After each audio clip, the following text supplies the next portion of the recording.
pencils from a cup. Big man giving out orders. Turns to us, says, listen up. Listen. Oh, we're gonna die here. You gotta get out when you can. So you better say goodbye here. So I have been using this guy for the last 9 months now, basically 9.5 months. And I have mixed feelings about it. I feel like when I first did my impressions, there wasn't a lot of good stuff to say because a lot of those Apple Intelligence features weren't out. There was a lot of glitches, a lot of bugs. And so it was really a couple months in, I started to have like a decent experience, like how I would expect from Apple. So I guess it started out bad, but over time has gotten better. And now it's kind of in the middle. And honestly, this launch wasn't Apple's cleanest. The phone was heavily advertised as built for Apple Intelligence, but we didn't get a lot of those features till the very end of 2024. So the first few months felt very unfinished, and the phone pretty much felt the same as the iPhone 15 Pro Max. The only real noticeable addition was the camera control button, which I already expected not to use. We'll touch on that later. And I mentioned back in my first impressions video that this phone was very glitchy out of the box. I had some problems with the phone randomly rebooting and the camera app freezing. Now obviously Apple did fix that after a couple weeks of owning this phone, but still there was a lot of software features missing until the very end of 2024. And look, when Apple Intelligence came out the end of the year, I did give it a shot, but honestly, it was just very overhyped by Apple, and I really didn't find much use out of it. Anything beyond that, and it just relied way too much on ChatGPT. And the problem is because Apple is so privacy focused, every time it needs to use ChatGPT, it audibly asks you if you want to use it, then you can either say yes or tap on the screen, then it sends the request over and then sends it back, and it just takes a little bit more time than it should. And comparing it with Gemini, which is super fast on the fly, Siri really just doesn't compete, and it's kind of embarrassing at this point. Hey, based on the ingredients in this fridge, what can I make for dinner? With the fresh veggies and herbs in there, you could make a really delicious pesto pasta. You could also do a roasted vegetable sheet pan dish with the sweet potatoes, broccoli, and carrots. Hey, can you find me pet-friendly vegan restaurants in San Jose and send the options to Tony Kim? Now looking past Apple Intelligence, it still is a very capable phone, but some things have definitely become more apparent over time. So let's break it down, starting with the things that I absolutely love. So without a doubt, the cameras on this phone are still a major highlight for me, particularly the main sensor. I shoot a lot of raw photos across different devices, and the images coming straight out of the iPhone are consistently the cleanest with the least amount of processing going on. So right now, I've just come out to Toronto Island. I just watched the sunset, which was beautiful. And I almost didn't even feel the need to use my camera because the iPhone shots are just so good. The fact you can take raw images and log footage and grade it later, it makes it look almost like the footage from my camera, straight up. So half the time, it kind of reduces my weight when traveling because I don't even need to bring my camera with me. And I can just do all my shooting through the phone, which is crazy. But yeah, I'm just gonna show you guys on screen some of the photos I took today. Pretty stunning, graded in Lightroom. I'll show you the before and the after. Pretty much as long as you have good lighting, you're gonna be able to get photos pretty similar to a mirrorless camera straight out your iPhone, which I think is incredible. And obviously a lot of other phones can do this, like the Pixel does RAW, Samsung does RAW. But for some reason, I find the RAW files from those phones, they have some distortion, they have a lot of vignetting, they don't look as clean straight out as the iPhone's raw images. And sometimes the raw images look over-processed on the other phones, whereas on the iPhone, I find to me, it looks most natural and it's the easiest to grade. Details and dynamic range are fantastic, and honestly, I find the iPhone images super easy to work with in Lightroom. And speaking of Lightroom, the software experience in general is great. Like iOS still does continue to impress me with app optimization, especially considering how bad it is over on Android still in 2025. Apps like Lightroom run noticeably smoother on my iPhone than on my S25 Ultra or on my Pixel 9 Pro XL. And I think the biggest separation is when it comes to social media apps. And I feel like all the companies should definitely work together to just get that optimization there, especially on the Android side of things. Like I really wish Google would just lock in and focus on that because it's the main thing holding me back and a lot of other content creators from permanently definitely making that switch. One of the things I absolutely love about the iPhone is just the sheer number of accessories available. From cases, grips, or charging stands, you name it, there's pretty much a wider variety on the iPhone because there's just less variation of devices to make accessories for. And it still baffles me, like how many Android phones don't have the magnets for MagSafe, even in 2025. And especially considering the Qi 2 standard has those magnets in, it just astonishes me that the brands don't put it in the phone. Speaking about cases, you probably noticed this case on my phone right here. So this is today's video sponsor, which is TAC. I've been using them for years and they make these ultra low profile thin cases.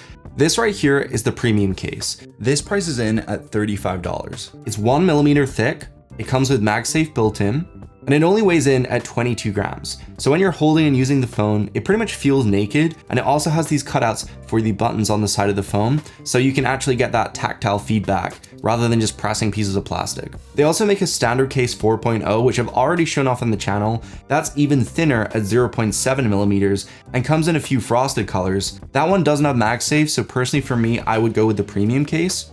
But they also make one of the best screen protectors that I've ever used out there, which is a frosted matte tempered glass screen protector. It reduces glare and reduces fingerprints when you're using your phone. And overall, it has like a really nice soft touch feel. So you can go ahead and pick any of these accessories or cases up using my link down below.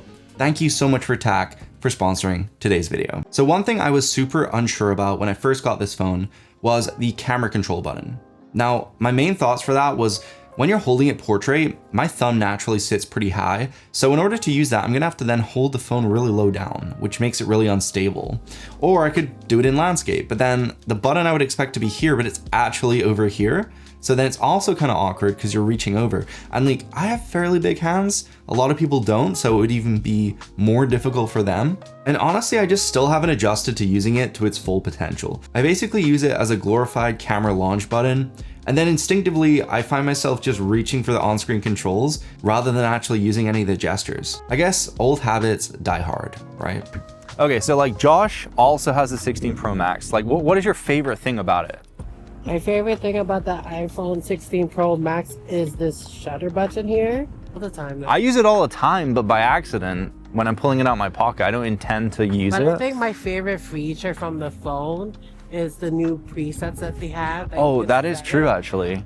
So if you jump inside the camera app and press this button in the top right, you get all these different presets.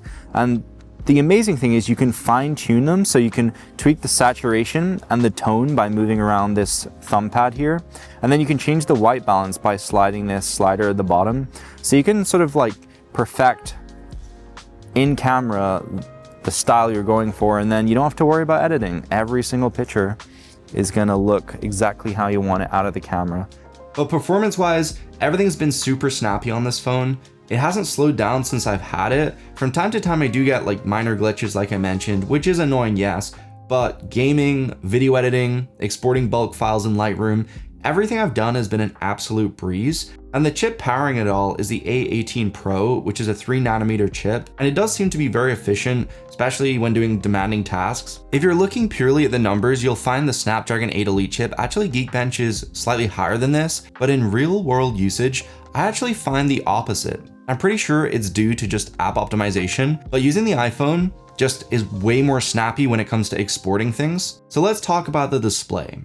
So honestly, it's fairly good clarity-wise. It's definitely a sharp screen. It's not bad in any way, but it definitely could be a little bit brighter, especially outdoors. And sometimes it doesn't even feel like it's running at 120 Hertz. A lot of Android phones, they lock in at that max refresh rate, and then they clock down when you're not actually scrolling. But I feel like Apple's reducing that frame rate down to 90 Hertz, just cranking it down in order to save battery life. And you can definitely notice that when scrolling around. I'm actually a super big fan of the colors on this phone. They're definitely not as vibrant and bold as on the Pixel 9 Pro or the S25 Ultra, but they're definitely a little bit more natural, I find. So I like to use the iPhone screen as like a base for if I'm grading photos. I'll preview it on the phone so I can kind of roughly tell how it's gonna look on the mass majority of people's phones. But the Pixel and S25 series, side by side, definitely do get noticeably brighter. And obviously, like I mentioned, they're more vibrant, but overall, I feel like they are more pleasing to the eye, maybe just not quite as natural. As a tech reviewer, I've used a lot of phones. I've used the S25 Ultra, and one of the things I absolutely love about that phone is the anti-reflective coating on the screen. It basically just removes all the reflection and glare, or minimizes it anyway.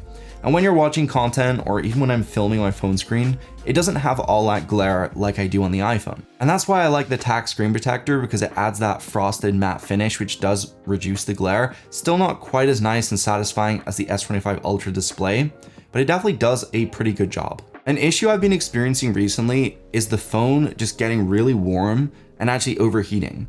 I feel like now it's coming around to summer months, it's a little bit warmer. It's actually coping a lot less, and it's actually kind of concerning. But even when doing more simple things like just using your maps out in the sun, I find that the phone gets super hot and the brightness tends to crank down to the point where you can't even see the display. The most concerning thing for me has been the battery health. So I've always had about 100% battery health until the last couple of months, where it dropped down to 99%. From there, it seemed to drop to 98 pretty quick, and only a month later, I'm down to 95%, which is super concerning. So I've dropped 5% battery health in the last 2 months. That's a pretty significant dip in such a short period of time. I'm definitely noticing that I need to charge the phone way more often than I used to. I honestly find I have to top it up halfway through the day, if not more. Now, I mentioned earlier, I love the cameras, and while true for the primary and wide lens, I still do prefer the zoom capabilities on other phones. The Pixel's great at computational photography. They're using a lot of AI enhancement to make the image better, and so are Samsung on the S25 Ultra, which does an amazing job. And I feel like they both offer just more versatility, and they produce slightly sharper images at higher zoom levels. So they're definitely doing some crazy processing, but the difference comparing it to the iPhone is pretty much night and day. The iPhone's definitely gonna get you by, but it's nowhere near as good. So after 8 months of using this iPhone 16 Pro Max, what is my final verdict? Well, it's definitely still a premium smartphone. I love the camera experience. The app optimization and iOS in general is just king when it comes to performance, the amount of apps available, and just how efficient everything is. You are obviously still lacking in terms of third-party app support. Android's way more flexible in that regard, but I feel like if you're currently in the Apple ecosystem, if you want AirDrop, iMessage, FaceTime, and you just want the next best iPhone and you have something below the 14 Pro Max, then yeah, I would say this is definitely worth picking up. But honestly, you might as well just go for the 15 Pro Max. That still has Apple Intelligence, it still has USB-C, it still has log and all those things I love about this phone. It's just missing the camera control button and the latest processor. So I feel like it's definitely not a massive leap, and I feel like it appeals more to content creators and people who need those very niche features that this phone has. But you'd be completely fine just picking up the 15 Pro Max, and that's probably what I'd recommend. We're about halfway through of the life of the iPhone 16 Pro Max. So we're about to get iPhone 17 series coming out in September, possibly towards the end of the month. And there's leaks about the iPhone 17 Air. So should you wait out and get that? Well, if you're looking at the Pro Max, you're probably not going to want the Air. The Air is going to be a more cut down version of this phone. It's going to have less features, less battery life, less camera capabilities, and you're really going to be making a lot of sacrifices to get that ultra thin form factor. I can pretty much guarantee that the 17 Pro Max is going to be very similar to this phone. It's just going to have minor spec bumps as per usual, like a little bit better camera, a little bit better screen, probably performance increase. But I think what Apple's really good at is making everything good enough, or if not decent, and bringing it all together to give you an overall well-rounded experience. You might get phones out there with a better, brighter display or a better camera system. It might have longer battery. There might be one specific thing that's better about it. But when you look at other areas of those phones, there's always something missing, I find. And that's the reason I always end up coming back to the iPhone. So let me know if you're the same as me. Let me know if you disagree. I'm curious to know in the comment section below whether you're using an iPhone or maybe you moved away from it. Just let me know your thoughts. So if you're thinking of upgrading to the iPhone 16 or the 16 Pro or Pro Max at this time of year in summer 2025, I'd say I think the right thing to do is wait, because we're only a couple months out from Apple actually unveiling the next iPhone, and it's probably going to be a bigger upgrade than the 16 Pro Max was from the 15 Pro Max. And honestly, if you have that uncertainty inside of you, if it's not an absolute yes, then realistically it's a no. So I would just say hold back, wait, let's see what Apple has to offer. And even if you don't want the latest and greatest, then you can pick up this phone for even cheaper than now, and we're only a couple months out from that. If you don't really care about saving money and you don't want the latest and greatest and you maybe have an old iPhone, then realistically just upgrade. Just upgrade. You don't need to think about it. Just do it because it's not going to bother you and you're still going to have an amazing phone.